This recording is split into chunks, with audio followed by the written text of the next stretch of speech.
Bueno, y vamos a hablar de los gases. Entonces recordemos que los gases son en sí un estado de la materia. ¿Qué caracteriza un gas que lo diferencia de un sólido? Recordemos que las partículas de un gas, sean sus átomos o sus moléculas, dependiendo si es un compuesto o un elemento puro, sus átomos siempre van a estar moviéndose en diferentes direcciones en el recipiente que lo contenga. Por ende, el gas siempre va a tomar la forma del recipiente que lo contenga y se va a expandir hasta llenar el espacio de esa forma. ¿Listo? Eso permite que sus moléculas, como están en movimiento, siempre van a estar, digamos que, chocando contra el recipiente que lo contenga, generando algo que se llama la presión. ¿Listo? Eso lo tenemos que tener en cuenta para más adelante. Ahora, esa presión, dependiendo, recordemos que el movimiento se llama energía cinética en ciencias. Cinética. La energía cinética depende directamente de la temperatura. ¿Qué significa esto? Que si un gas, por ejemplo, es sometido a bajas temperaturas, sus moléculas se van a acercar entre ellas hasta que ocurra un proceso que se llama condensación. Condensación, ¿sí? La condensación es el paso de gas a líquido. ¿Listo? Entonces, eso es lo que pasa, por ejemplo, cuando se nos empañan las ventanas en el carro y demás en la madrugada, o en el bus, cuando vamos en el bus por la madrugada, la respiración de toda la gente está caliente, ese gas está caliente, pero toca los vidrios que están muy fríos y se empiezan a armar goticas chiquiticas en el vidrio. Esos son los gases que se están condensando debido a la baja temperatura que tiene el vidrio. Por otro lado, entre más temperatura tenga un gas, más se va a expandir, ¿listo? Más volumen va a tener. Y si cogemos una mezcla de gases, ¿listo? Digamos, acá tenemos tres gases a 300, 600 y 450. Los metemos dentro de un solo recipiente. La presión total va a ser pues la combinación de las presiones que cada uno de ellos ejercía. Ahora, para los gases existen varias ecuaciones que definen su comportamiento. La primera de ellas es la ley de Boyle-Marriott, que define solo dos variables. Hay que tener en cuenta que en esta ecuación la temperatura siempre va a estar constante, o sea, no va a variar. ¿Qué va a variar? La presión y el volumen. ¿Qué nos dice esta ley? Simplemente nos dice que un gas, su volumen es inversamente proporcional a la presión que se le esté ejerciendo. Entonces acá tenemos una presión de una atmósfera y nos da un volumen de 1,51, pero si aumentamos la presión, el volumen va a descender a la mitad. Esto nos da como resultado lo que se llama la ecuación de Boyle de los gases, que es P1, B1 igual a P2, B2. ¿Qué significa P1, B1? Pues volumen y presión iniciales, P2, B2, volumen y presión finales. Entonces, en esta ecuación, dependiendo del problema que tengamos, pues simplemente tendremos que despejar alguna de las cuatro variables, sea o la presión inicial o el volumen inicial o la presión final o el volumen final. ¿Cómo se representa esto en un gráfico? Entonces, acá lo que tenemos es el peso que le están dando, ¿sí? Entonces tenemos, como hagan de cuenta, una especie de recipiente. Acá vemos que hay cuatro varios de presión, ¿listo? Dos varios, un vario. Varios son una unidad de presión. ¿Cómo cambia el volumen con respecto a eso? Entonces, miremos. El volumen va a aumentar, vemos que da un volumen de 4 cuando la presión ejercida es de 1, da un volumen de 2 cuando la presión ejercida es de 2 y da un volumen de 4, un volumen de 1 cuando la presión es de 4.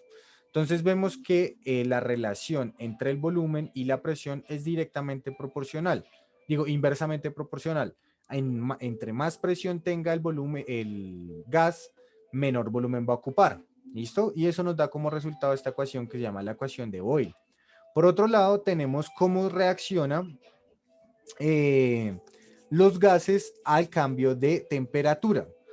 Entonces, como había dicho anteriormente, a mayor temperatura el gas va a intentar expandirse. Si el volumen no es constante, ¿listo? Y la presión sí lo es, o sea, si tenemos como una especie de recipiente que permita la expansión del gas al aumentar la temperatura, vamos a ver que a mayor temperatura va a haber una expansión del gas, que es lo que nos representa acá. En el gráfico lo tenemos en este eje volumen litros, en este eje temperatura, y vemos que cuando va aumentando la temperatura de 100 Kelvin a 500 Kelvin, el volumen que ocupa el gas cambia de 0,5 litros a 2,5 litros. ¿Qué significa esto? Que el volumen y la temperatura corresponden de manera directamente proporcional, o sea, a mayor temperatura, mayor volumen.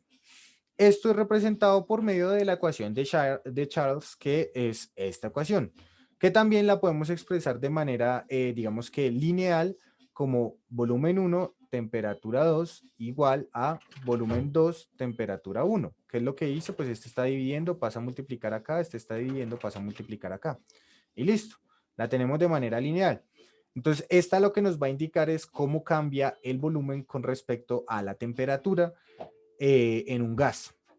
De esta misma ecuación, por ejemplo, si el recipiente que las contiene no cambia su volumen, lo que va a cambiar es la presión del gas. ¿Por qué? Porque a mayor temperatura, las partículas del gas se van a mover más chocando contra el recipiente que las contiene. Que eso es lo que pasa, por ejemplo, en una olla express, que la olla express lo que hace es aguantar la presión para aumentar el punto de ebullición del agua y de esa manera se cocina todo más rápido. Eso es lo que hace, o sea, el agua ya no ebulle a 100 grados Celsius, sino digamos que a 110, 120, y eso va a hacer que la cocción sea más rápida en una olla express. Pero, digamos, en una olla express, pues tenemos la válvula del pito, que es lo que libera la presión. Ahora, supongamos que tenemos un recipiente en el cual eh, el volumen no va a cambiar, no va a haber ninguna válvula que me libere la presión, entonces eso va a generar que haya mucha presión dentro del recipiente. ¿Qué significa? Que si aumentamos la temperatura va a haber más choques igual a más presión. Igual que en la ecuación de Charles, con el volumen, en el caso de la presión, pues a más temperatura, más presión, y eso nos da como resultado esta ecuación que es conocida como la ecuación de Charles. De Gay-Lussac, qué pena. Entonces, en este caso, simplemente vamos a ver que la podemos expresar de manera lineal como presión 1, temperatura 2, igual a presión 2, temperatura 1. ¿Listo? Vuelve y juega. Este está dividiendo, pasa a multiplicar y este está dividiendo, pasa a multiplicar. Con esta ecuación, pues simplemente sabemos cuáles son los estados iniciales, que son temperatura 1 y presión 1, y los estados finales, que son presión 2, temperatura 2. Entonces vamos a ver que en los ejercicios nos van a preguntar que al cambio de temperatura, cuál es la presión de tal gas, o al cambio de la presión, cuál sería la temperatura de tal gas. Ahora, en la vida real también podemos tener muchos efectos donde se combinen todas las variables, o sea, que todo varíe. Entonces nos va a dar como resultado pues simplemente la ecuación de los gases combinada, que es la combinación de todas las ecuaciones que acabamos de nombrar anteriormente. Esta ecuación pues se expresa como P1V1 igual a T1, sobre T1 igual a P2, B2 sobre T2. Lo cual pues vuelve y juega, lo podemos poner linealmente para que no se nos complique. P1, B1, T2 igual a P2 por T1. ¿Listo? Entonces ahí tenemos 6 variables en esa ecuación. Normalmente en los ejercicios siempre va a haber que tenemos 5 definidas, una indefinida, entonces simplemente pues despejamos. Recordemos que para hacer estos ejercicios lo que tenemos que practicar es, o recordar, son el despeje de ecuaciones de primer grado. Entonces recordemos que todo lo que esté multiplicando a un lado del igual, entonces por ejemplo, no sé, tengo x sobre y igual a z y quiero despejar x, entonces este está dividiendo, pasa a multiplicar. ¿Listo? Entonces quedaría como x igual a z por y. ¿Listo? Ahora, si tenemos, por ejemplo, x igual a z por y, pero necesito despejar z, entonces sería la inversa. X sobre y igual a z. ¿Listo? Si está sumando, pasa al otro lado a restar. Eso es lo que tenemos que tener en cuenta para hacer los ejercicios. Ahora, por último, tenemos que tener en cuenta que hay algo que también puede cambiar en un gas y es la cantidad de gas. No es lo mismo, por ejemplo, si ponemos un ejemplo de Transmilenio, no es lo mismo tener 6 personas en un Transmilenio a tener 300 personas en un Transmilenio. La cantidad de materia también importa, ¿cierto? Entonces, para eso tenemos que tener en cuenta la última, que es la ley de los gases ideales, donde tenemos las variables presión, ¿listo? volumen, número de moles, que recuerden que las moles es la cantidad de materia, una constante que se llama la constante de los gases ideales, que siempre va a ser 0,082, no sé por qué acá la pone como una tilde, pero es 0,082 atmósfera litro mol Kelvin. ¿Listo? Esa siempre va a ser igual, esa no cambia. Por algo se llama constante de los gases ideales. Y por último, la temperatura, que recordemos que la temperatura es recomendable siempre hacerla en escala absoluta, o sea, en Kelvin, que sería Celsius más 273. ¿Por qué?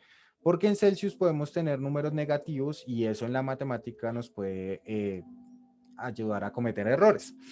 Entonces, de esta manera, con esta ecuación podemos saber cómo estas variables, presión, temperatura y volumen, cambian con respecto a la cantidad de materia. ¿Listo?